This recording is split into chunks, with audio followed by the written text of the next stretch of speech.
Good day dear chess lovers, Staunton here, and in today's video we're going to take a look at an interesting chess miniature played by Richard Reti. Reti's opponent is Max Euwe and the game was played in 1920 in Rotterdam. This one is of course not as famous as Reti's marvelous miniature against Tartakower, but it's a good one and is worth of analyzing.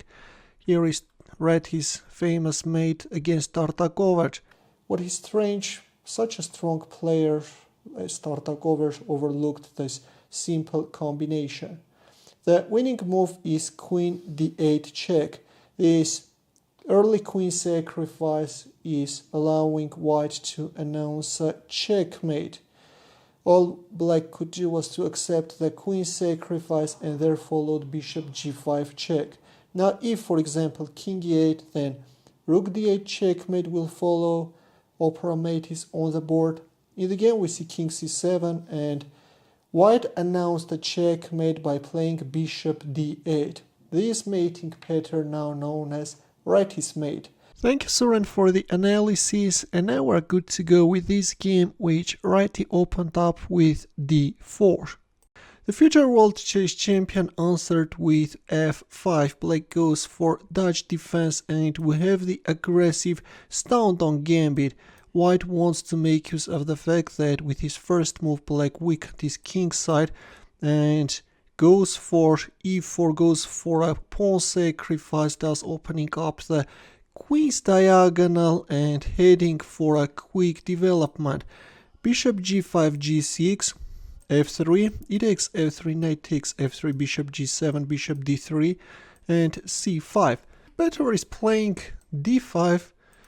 This move gives solidity to black's position. Also black can now develop the queenside bishop, but in our game we have c5 and the idea is that black wants to develop his queen early and target the pawn on b2.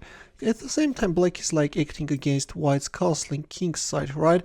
But this type of an idea when you are developing your queen too early and you are going after the pawn on b2 turns to be a hazardous decision, and usually this doesn't end well. Black accepted the pawn sacrifice, but better was of course castling kingside, and if white castles queenside then you can play c4 and then knight e4 with a very sharp game.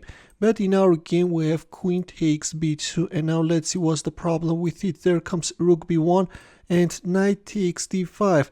Black's idea is this: if you play rook takes b2 then black will answer with bishop takes c3, but by going for this line Reti had prepared something special, and now you can give a try to find his next moves. Ready? Here we go. In here Reti played knight takes d5. He sacrificed first the rook on b1, and then with king f2 he sacrificed the second rook as well. Both rook sacrifices were accepted and now black will pay a high price for it. Bishop takes e7. Now black king is under control, you can't castle, it can't escape. One of the possible threats now can be queen e3. And then I don't know, check, check. This can be a check, this can lead to a checkmate. Black played d6.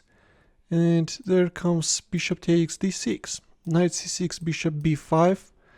This queen is out of the game, no way to activate the rooks, no way to find a safe shelter for the king, and yeah, black's position is totally hopeless. There comes bishop takes c6. Oh, sorry, at this point we have b takes c6 and queen e2 check. This queen e2 is very important in order also to keep the queen on f1 a6 diagonal. King d8, bishop c7 check, king c8, and there comes queen a6 checkmate. A very impressive attack by Richard Reti, which I hope that you enjoyed a lot. In the end, a chess puzzle. Please take a look at this position and try to find the winning line for white. As usual, we'll wait for your answer in the comment section. Thanks for watching, we'll see you in my next video.